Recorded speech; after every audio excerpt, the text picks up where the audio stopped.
কোনো রকম ঝামেলা ছাড়াই এরকম সহজ উপায়ে তৈরি করে নিন একদম এই সহজ ব্রেকফাস্ট রেসিপি উত্তাপাম। এরকম সহজেই কীভাবে তৈরি হয়ে যায় সেটাই দেখে নিন। তো চলুন শুরু করা যাক। এর জন্য প্রথমেই একটি বাটির মধ্যে নিয়ে নিয়েছি আমি হাফ বাটি গোবিন্দভোগ চাল, হাফ বাটি ছোলার ডাল আর হাফ বাটি চিনেবাদাম। দিয়ে দিয়েছি শুকনো লঙ্কা দুটো, গোলমরিচ অল্প, অল্প জিরে। ভালো করে প্রথমে এগুলিকে আমি জলে ধুয়ে নেব। জল পাল্টে 3 থেকে 4 বার জল পাল্টে ধুয়ে নিয়েছি। এবার এগুলি পরিষ্কার জলে আমি ভিজিয়ে রেখে দেবো সারা রাত। সারা রাত ধরে ভিজিয়ে রাখার পর দেখুন চাল ডাল ফুলে গেছে। এবার জলটা ছেঁকে নিয়ে আমি মিক্সি জারের মধ্যে নিয়ে নিচ্ছি। দেখতেই পেলেন কিভাবে করছি।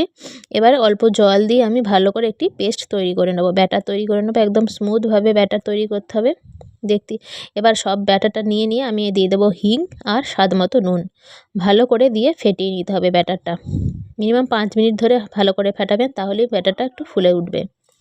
এবার একটি বাটির মধ্যে নিয়ে নিয়েছি পেঁয়াজ কুচি, টমেটো কুচি আর ধনেপাতা কুচি। এগুলোকে একটু চামচের সাহায্যে মিশিয়ে নেব আমি।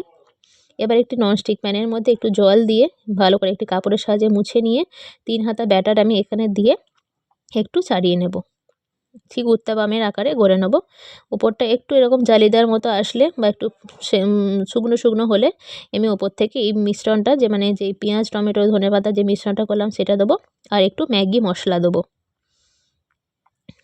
এবার ওই দিয়ে উল্টো পিঠটা সেঁকে নেব ভালো করে। 2 পিঠই এরকম লাল লাল করে সেঁকে নিতে হবে।